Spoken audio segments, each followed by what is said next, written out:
Bismillahirrahmanirrahim. Assalamualaikum warahmatullahi wabarakatuh.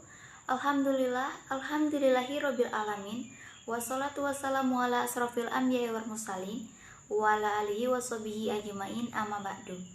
Yang saya hormati Ibu Dr. Haji Hindun MPDI selaku dosen mata kuliah Sejarah Pendidikan Islam dan teman-teman yang saya cintai.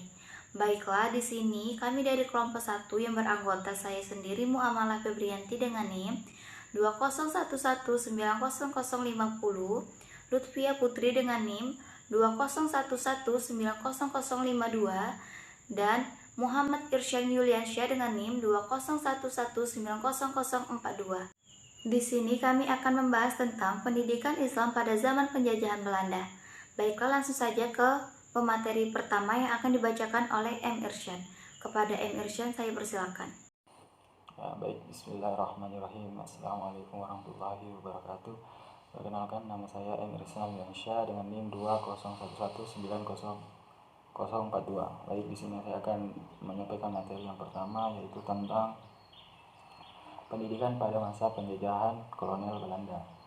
Nah, sebelumnya yang saya akan jelaskan, sebelum Belanda masuk ke Indonesia, itu agama Islam sudah masuk terlebih dahulu. Jadi duluan agama Islam masuk daripada penjajahan. Nah, agama Islam itu masuk di Indonesia melalui jalur perdagangan yang dibawa oleh bangsa Arab dari Persia, India, lagi. Nah, kok Arab, Persia, dan India. Nah, sampailah ke Indonesia agama Islam tersebar mulanya pada abad ke-7 masuknya. Nah, para pedagang dalam menjalankan misi dakwahnya melalui perdagangannya, itu dengan cara mengajar, dengan cara sederhana, pelan-pelan, dari mengajarkan bahwa Islam itu harus mengatakan syahadat sebagai landasan keislaman. Ya. Yang kedua itu akan semakin berkembang dan mereka akhirnya menyampaikannya secara materi, artinya pengajarannya, artinya fikihnya dia sampaikan. Akhirnya diajarkanlah fikih yang bermazhab Syafi'i. Nah, itu secara singkat penjelasan tentang agama Islam sebelum penjajahan. Nah, tahun penjajahan di Indonesia itu mulai masuk pada tahun Belanda, ya. Penjajahan Belanda mulai masuk pada tahun 1619 yang dibawa oleh Peter Kon yang menduduki Jakarta waktu itu. Nah, itu panjang jelasannya, maka saya singkat aja. Itu mereka mendirikan organisasi FOS, tapi organisasi itu ambruk. Nah, jadi saya langsung kesimpulan saja. Secara umum, ya, kan itu panjang sekali penjelasannya. Jadi secara umum sistem pendidikan di Indonesia pada masa penjajahan Belanda itu diterapkan politik etis. Nah, jadi dapat diambil kesimpulan bahwa pendidikan Islam pada zaman kolonial Belanda tidak mendapat rintangan, tidak selalu mendapat rintangan, karena mereka berfokus pada penjajahan itu berfokus pada ekonomi, politik, dan agama, bukan pendidikan.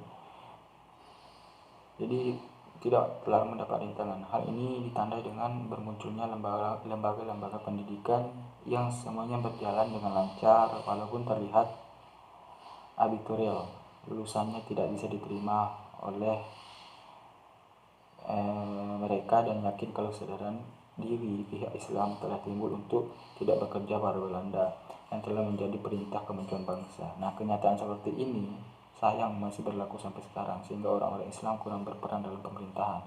Hal ini tentu penyebabnya adalah melemahnya kekuatan politik Islam, walaupun Islam di Indonesia mencapai jumlah yang sangat banyak. Nah, itulah pemaparan makalah tentang masa penjajahan pendidikan di penjajahan kolonial Belanda. Nah, mungkin itu yang bisa saya sampaikan. Sekian, terima kasih. Assalamualaikum warahmatullahi wabarakatuh.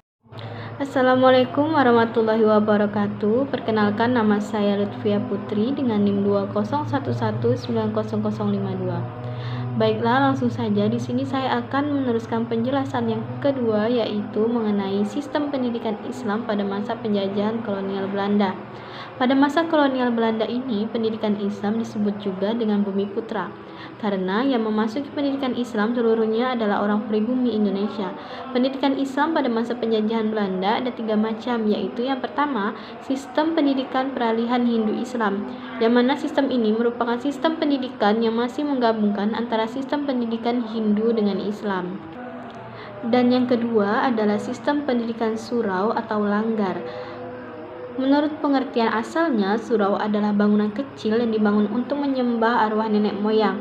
Beberapa ahli mengatakan bahwa surau berasal dari India yang merupakan tempat yang digunakan sebagai pusat pembelajaran dan pendidikan Hindu-Buddha. Dan seiring dengan kedatangan Islam di Minangkabau, proses pendidikan Islam dimulai oleh Syekh Burhanuddin sebagai pembawa Islam dengan menyampaikan pengajarannya melalui lembaga pendidikan surau. Dan yang ketiga adalah sistem pendidikan pesantren. Pesantren adalah lembaga pendidikan tertua yang ada di Indonesia, dan pesantren sudah menjadi milik umat Islam setelah melalui proses islamisasi dalam sejarah perkembangannya.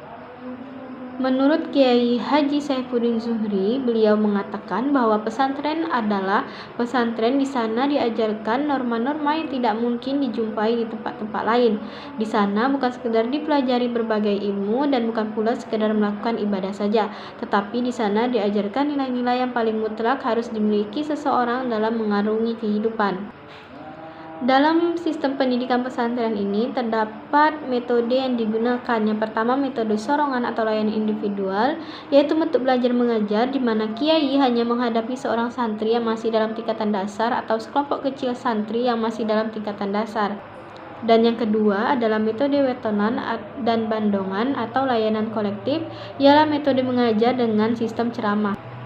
Dan yang ketiga adalah metode musyawarah, yang mana ini adalah metode belajar dalam bentuk seminar atau diskusi untuk membahas setiap masalah yang berhubungan dengan materi pembelajaran santri yang di tingkat tinggi.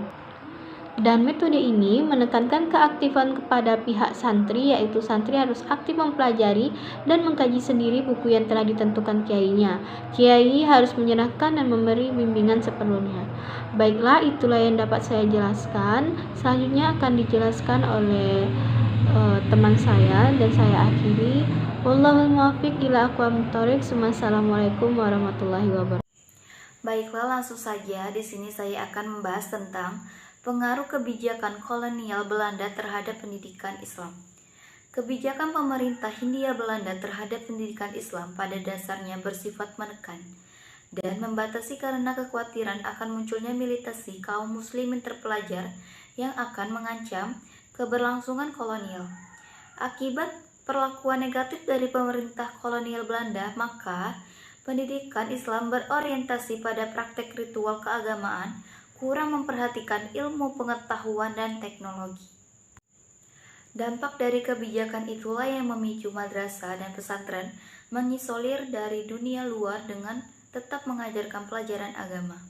Selama 3,5 abad Belanda menjajah wilayah Nusantara, berbagai macam kebijakan dan pendekatan telah dilakukan oleh Belanda dalam wilayah penjajahannya. Yang umumnya kebijakan mereka merugikan masyarakat secara umum. Ada beberapa kebijakan Belanda di Indonesia yang secara signifikan berpengaruh terhadap pendidikan. Setidaknya ada 2 kebijakan Belanda, yaitu 1. Politik etis, dan 2. Ordonasi atau peraturan pemerintah guru atau sekolah liar. Baiklah, di sini saya akan menjelaskan sedikit tentang politik etis. Politik etis diberlakukan pada tahun 1901. Politik etis atau politik balas budi mempunyai 3 program, yaitu meliputi edukasi atau pendidikan, irigasi atau penggairan, dan transmigrasi atau pemindahan penduduk dari daerah yang padat ke daerah perkebunan Jawa.